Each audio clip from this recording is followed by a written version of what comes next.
नमस्कार. प्रायोगिक शेती या यूट्यूब चॅनलमध्ये आपल्या सर्वांचे स्वागत आहे.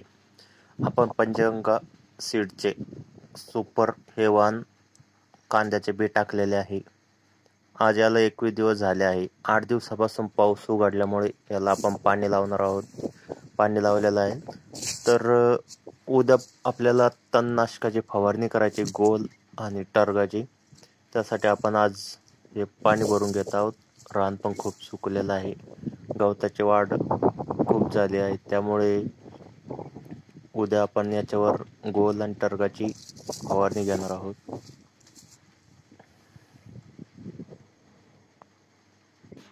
वाफ्यामध्ये रोप टाकताना बी टाकल्यानंतर आपण व्यवस्थित अशा पद्धतीनं एक जुगाड केलेला आहे सायकलचा, त्याने काढून दिलं होतं. त्याच्यामुळे कुठेही बी असं गोळा झालेला दिसत नाहीये.